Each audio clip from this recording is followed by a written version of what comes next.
इतर कोणत्याही उष्णता प्रक्रिया केलेलं जे दूध आहे ते उघड्या कॅनमधून, ड्रममधून किंवा सीलबंद नसलेल्या पात्रामधून सुट्या स्वरूपात विक्री करणे अनुज्ञेय नाही. ते सीलबंदमध्येच विक्री करावं लागेल. त्याला ओपन करून ते ॲज अ लूज मिल्क म्हणून ते आपल्याला विकता येणार नाही. आणि म्हणून फिलिंग अँड बॉटलिंग व सिलिंग याची प्रक्रिया जे प्लांट आहेत त्यांनी व्यवस्थितपणे पाळणे, ते इम्प्लिमेंट करणे, इन्क्लुडिंग सेलर पॉईंटपर्यंत ते बघणं गरजेचं आहे.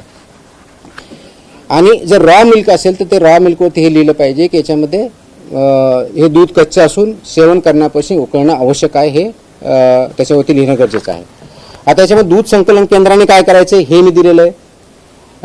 त्याचे डिटेल्स गाईडलाईन आहेत. त्याचबरोबर दूध शीतकरण केंद्राने काय करायचं याच्या जवळजवळ 9 प्रकारच्या गोष्टी त्यांनी करायच्यात. त्याच्यामध्ये क्लिनिंग इन प्लेस पाहिजे, तापमान मेंटेन केलं पाहिजे, इन्स्ट्रुमेंट पाहिजे, त्याचे कॅलिब्रेशन पाहिजेत, सांडपाण्याची व्यवस्था पाहिजे. या सगळ्या गाईडलाईन या माझ्या ऑर्डर्समध्ये आहेत, त्याच्यामुळे डिटेलमध्ये जात नाही. परंतु याच्यामध्ये ह्या ज्या गाईडलाईन हे सांगितल्या त्या ॲप्लिकेबिलिटी कोणाला सांगितली, तो एंड टू एंड आपल्याला सिस्टम, ज्याला इकोसिस्टम म्हणतो, ते आपण डेव्हलप करतो. याच्यामध्ये जर व्हायोलेशन केले तर पनिशमेंट ज्या अनसेफ फूडच्या बाबतीत आहे किंवा अडल्चरेटच्या बाबतीत किंवा कृत्रिम दुधाच्या बाबतीत जे आहे, ज्याला सिंथेटिक मिल्क म्हणतो आपण, जे केमिकलपासून बनवलेलं असतं, त्याच्या बाबतीत आणि अशा केसमध्ये डेथ झाला तर कमीत कमी 7 वर्ष, जास्तीत जास्त आजन्म कारावास इतका आहे. 10 लाख रुपये दंड आहे. या अशा अनुदानामुळे जर गंभीर दुखापत झाली, जर ग्रीव्हस इंजरी म्हणून 6 वर्षापर्यंत कारावास आणि 5 लाख रुपये दंड आहे.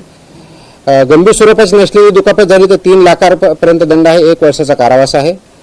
कोणतीही दुखापत झाली नसल्यास 3 महिन्यापर्यंत कारावास आणि 3 लाखापर्यंत दंड आहे.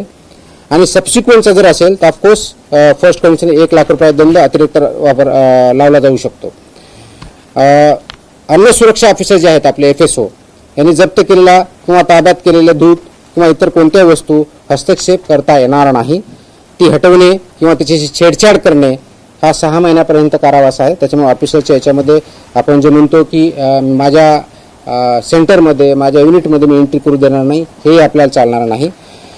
ऑफेन्सेस बाय कंपनी जे करतात तो गुन्हा झाल्यास प्रत्येक कंपनीवर त्याच्या व्यवसायाचं जे आहे पूर्णपणे कारवाई करण्यात येईल. दंडाच्या बाबतीत जर बघितलं तर रजिस्ट्रेशन नसेल किंवा लायसन्स नसेल तर 10 लाख रुपये दंड आहे. त्याच्याशिवाय तुम्हाला काम करता येणार नाही. Up to 10 lakh is a fine. दिशाभूल करणारी ॲडव्हर्टाईज असेल, खोटी असेल तर 10 लाखापर्यंतचा दंड आहे. आतापर्यंत अनफॉर्च्युनेटली आम्ही दंड खूप कमी करायचे, इथून पुढे आम्ही मॅक्सिमम दंड, म्हणजे कुणी दिशाभूल केली तर आम्ही 10 लाख रुपये दंड लावणार, या पद्धतीने काम करणार आहे.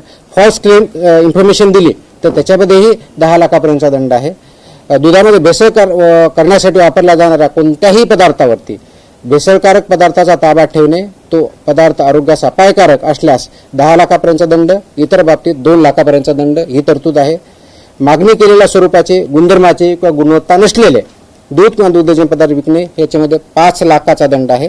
त्याच्यामध्ये ह्या दंडाच्याही तरतुदी आपल्या ह्या डिटेलमध्ये दिलेल्या आहेत. ह्या सर्वांना लागू आहेत. त्याप्रमाणे त्याचं इम्प्लिमेंटेशन आपण करूयात आणि ते इम्प्लिमेंटेशन जर केलं तरच आपण एंड टू एंड ही साखळी जी आहे ती आपण चांगल्या पद्धतीनं इम्प्लिमेंट करू शकतो.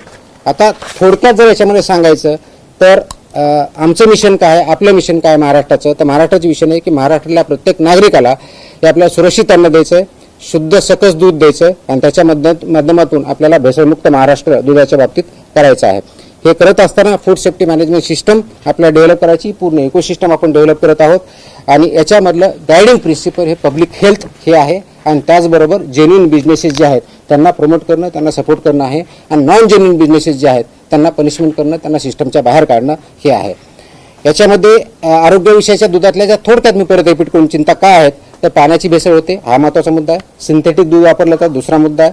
युरिया, डिटर्जंट, कॉस्टिक सोडा, स्टार्च, ग्लुकोज, मेलामाइन इत्यादी रसायनांचा वापर करतो, तो पूर्णपणे प्रोहिबिटेड आहे, तो पॉयझनस आहे, दॅट इज नॉट अलाउड, ते करता येणार नाही.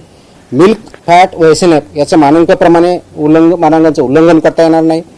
अफ्लाटॉक्सिन, M1 आणि अँटीबायोटिक रेसिड्यू आहेत ते याच्यात असणं अपेक्षित नाही, जे लिमिट आहे त्याच्या बाहेर त्याच्यामध्ये येता कामा नयेत. कोल्ड चेन मेंटेन करणं मॅन्डेटरी आहे. विना परवाना किंवा विधान नोंदणी कोणताही उद्योजक याच्यामध्ये काम करू शकत नाही. चुकीचे लेबलिंग, ग्राहकाची दिशाभूल हे करता येणार नाही.